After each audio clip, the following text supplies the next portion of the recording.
When I was around 10 years old, my life changed in a very dramatic way, very profound way. We were very poor in my childhood, in my family. We had a house that was called a 2 up, 2 down, which meant there were 2 rooms upstairs and 2 rooms downstairs. But there were 100 of them on either side of the street, and those streets were many. My father was an amateur photographer. He bought a camera from a friend of his at work. And one of the joys of his life were to take pictures. And he would take me and my sister to the zoo, and he would take pictures of us. And then one day I said, how do you do this? What's going on here? And he goes, come up, I'll show you. So he took my blanket off the bed, put it up against the window, turned it into a dark room, had an enlarger there. And he took a blank piece of paper and he put it, he exposed it in the enlarger. And there was still nothing on the paper. And he put it into this colorless liquid. And all of a sudden, he'd say, wait, and I'd go, what's going on here? Dad, what's happening? There's nothing going. He'd go, just be patient, wait. And in about a minute, this image appeared out of nowhere of a giraffe that I'd seen earlier that day at the zoo. And when that image came into existence, into reality, it changed the way I saw my world from that moment on. There's a photograph in my book that I took of my mother when I was, I think, 11, which was the first time I knew that I had something, because I saw a side of my mother that I'd never seen before, and I chose to release the shutter at a particular moment, right, which captured her in my feeling, brilliantly. This is a brilliant portrait of my mother, and a side of her that didn't show often, because you got to understand, we're talking about, only, 8 or 9 years after World War II, and the stresses that we went through in England with rationing and bombing and all the stuff that goes on with the madness of war. But I saw a side of my mother that I hadn't seen, a very strong, almost regal side of her. And it was at that moment that I knew that I could do this. Whatever this was, I could do it. And I do. For, the last 50-odd years, I found in my life that my photographs represent the way I see. What madness appears before my eyes. Strange things that happen that disappear in a 60th of a second unless you have the discipline to carry your camera with you at all times. How about this young girl sitting on the counter of a hamburger stand, and next to her is an Uzi machine gun? What is that about?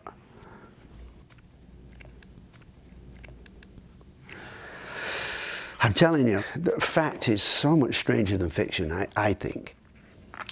Look at this absurd image. This is absurd. This is Saratoga Springs, New York, an antique store with a glass door being held open by this giant plaster hand. But the owner of the antique store had put an image behind the glass door of these elephants. Well, I may be the only one, but this is completely preposterous to me.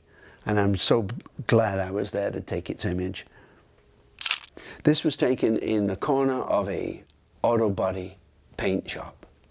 And they had been putting things up in the corner and spraying them, and then putting them in the corner and spraying them and putting them in the corner. And over years, all this madness with the cracks from the cement from the corner, I love this image.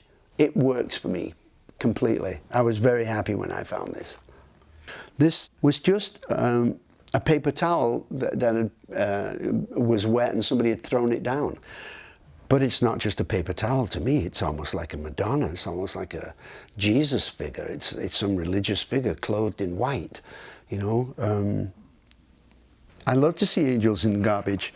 They live there a lot, I noticed. This wall painting in New York City, I took it from a cab. We were stopped at the light and I saw it, and to me it was an incredibly decisive moment, because when you look at the image and you look at the man on the right walking across the field of view here, if I'd have taken it a millisecond earlier or later, he wouldn't have this match burning flame sticking out of his head like that, because he was on the move. I always try and put myself in the moment, wherever I am, whatever I'm doing. making music, creating, sculpting, collecting, anything. Being a father, being the best husband I can, the best father I can, the best friend I can be. I always try and put myself in the moment, and I know always that the moment's out there. And it's something I've learned to do with myself. I go out and I go, you know what? Something magic is going to happen to me today. I know it, I know it, I know it. And I pull myself towards the magic. Because every time I trusted it, it came through for me. Every time I trusted that I would be, I go back to what my mother and father said. Go out into the world, listen to your heart, have the best time you can, you'll be fine. And I trust the universe.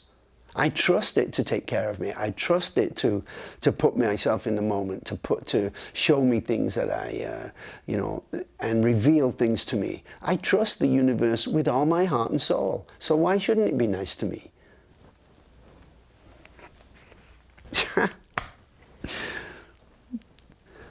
Once again, I'm trusting the universe, and it put me right at this moment with this nun, analysing this absurd piece of sculpture in a Museum of Modern Art in the early 70s.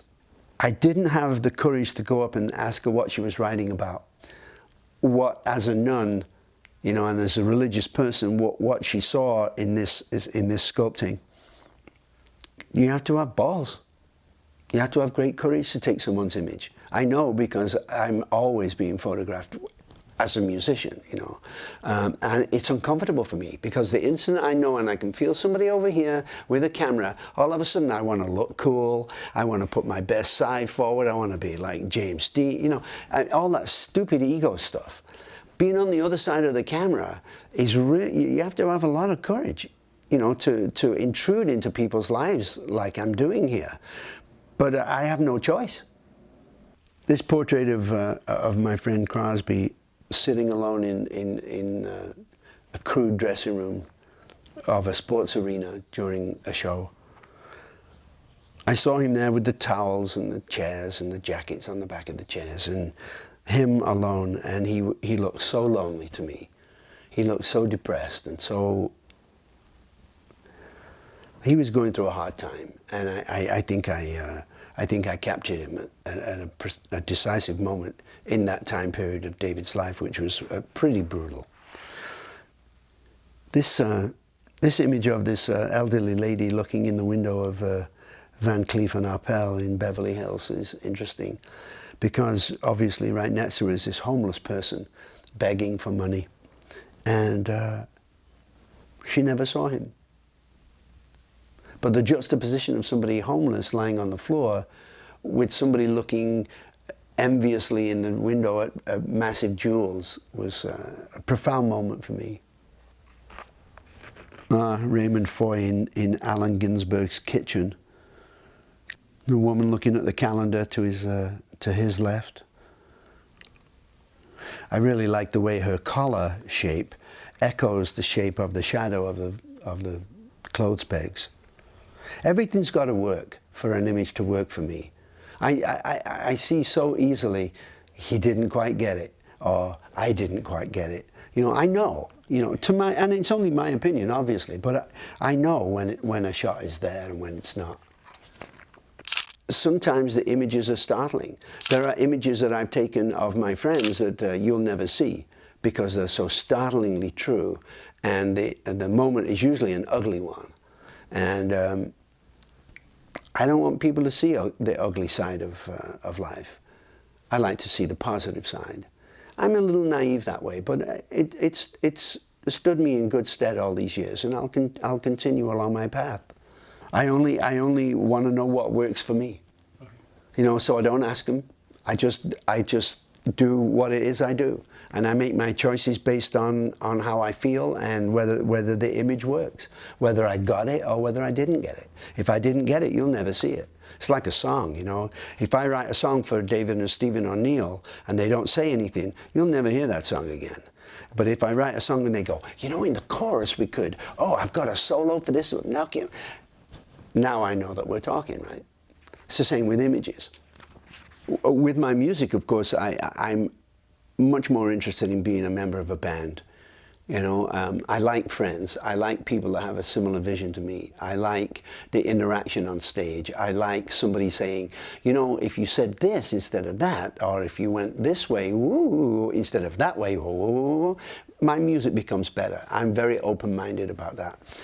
Being a photographer is a very lonely pursuit. There's only me, and there's only my camera. And I kind of enjoy the juxtaposition between being a member of a band and being a lonely photographer. I like everything. I like all extremes in any direction that you want to look. I always have, and I always will. Here's a piece of beauty that I found in the gutter. I show this to people and they go, well, you know, what is that? What is that? And I go, well, it's just a traffic cone lying on its side. It took me 20 minutes to get this. I saw it out of the corner of my eye. I was driving along Ventura Boulevard here. And obviously I was stopped at the light and I saw it, and I couldn't just get out of my car and take the image, so I had to go over the light and then make a left and make another left and come all the way back and then park my car and get out. But to me, it was well worth it. But I think your spirit really knows when the moment locks in to a great composition and a great statement. You know, there's times in my images where I also didn't quite see. But I think that in the overall concept of what you're trying to convey, I think you know that it is there. And that's more important to me. It's not important to me what camera I use. It's not important to me which guitar I use. It's just not important. If Jackson Pollock was lying awake and got an idea and the only thing available was a piece of toilet paper and his wife's lipstick, that's how the Jackson Pollock piece would be. I'm not interested in the process. I'm only interested in, does this image work? And Neil driving home. This is Neil's ranch in Northern California. Beautiful place. And I was riding behind him with Crosby. And I thought, you know, there he is, Shaky, driving home. That's what we call him, Shaky.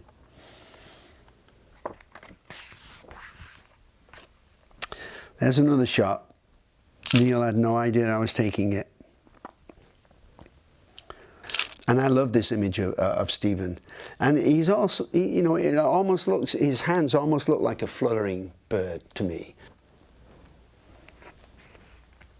I think I try to document myself in mirrors and reflections to let me know that I am actually here. You know, I spend so much time in my mind. I sometimes feel like this ether object on the end of this stick, which happens to be my body. You know, I spend an awful lot of time thinking and analyzing and sizing up situations.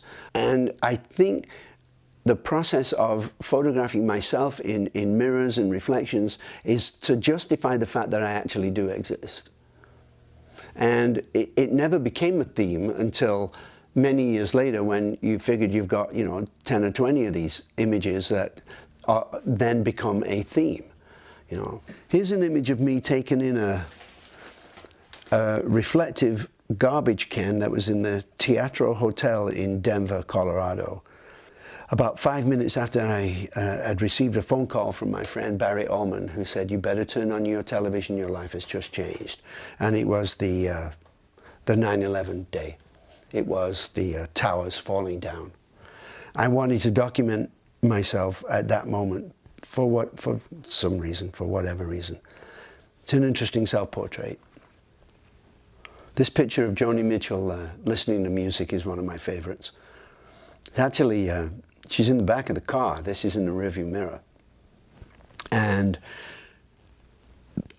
I must confess that the reason for the existence of this book and the reason for me sharing my images was entirely due to Joni. One day in 1969, she said to me, "You know," because I'd always made prints, but I'd never shown them to anybody except Joan, who we were living together. So of course she saw them, and she said, "You know, I think you should start considering sharing your images. And here's what you do. I just had and this is her talking, I just had a show of my paintings in Tokyo, at this gallery in Tokyo, the Parko Gallery. And she said that she'd had a great experience, and here's the number of the guy. I told him about your photographs, give him a call.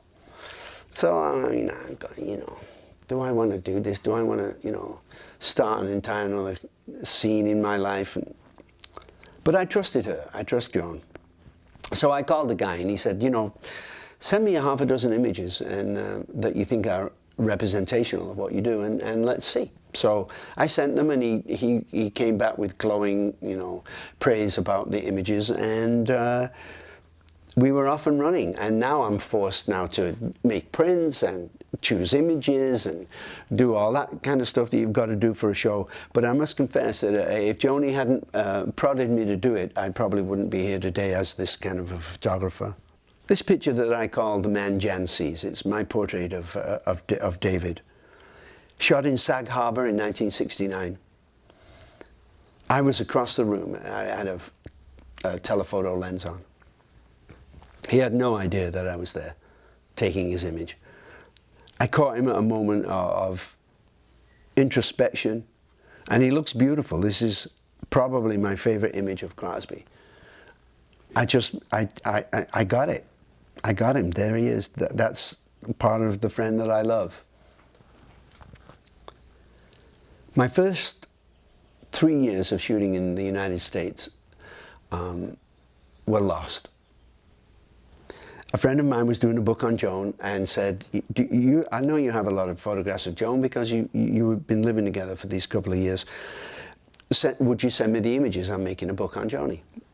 And I made a very foolish decision. Instead of separating out the images of Joan, which would have taken a while, I just sent him all my negatives. And I never saw them again. He'd put them on a Greyhound bus. I never saw them again.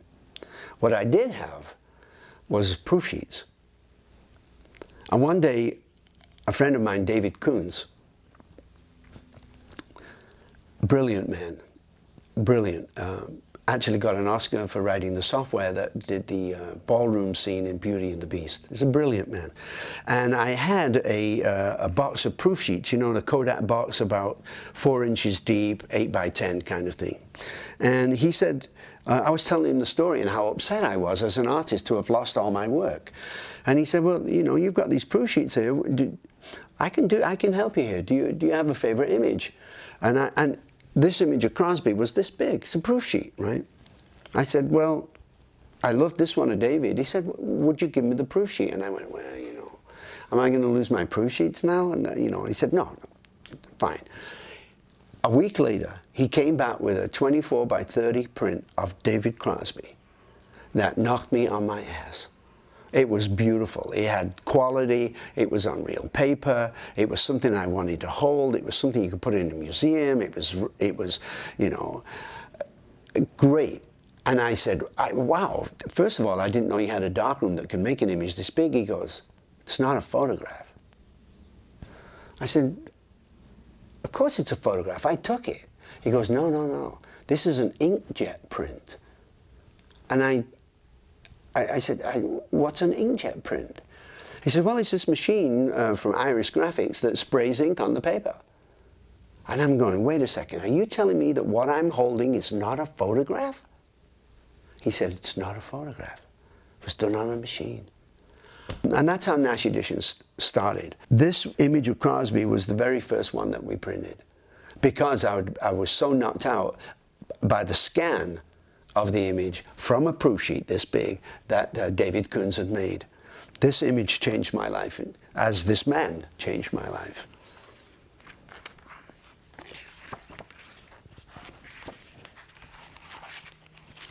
You know, when you see a great image that I want to share with people, and that's what I want to do with my images, is show people how I see the world in an effort to make them feel possibly less lonely and a little less crazy and a little like, wow, I agree with that, or I definitely don't agree with that. It doesn't matter to me whether you agree or not. It doesn't matter to me how you get to an image. I'm not interested in so much in the process as if you're standing in front of an image, does it change your life? Does it make you feel better about yourself? Does it give you a deeper understanding of the world around you and your fellow human beings? That's what an image does to me. And in a way, a still image has a tremendous capacity to move your spirit, to move your world. Those are the only images that I'm interested in sharing and showing.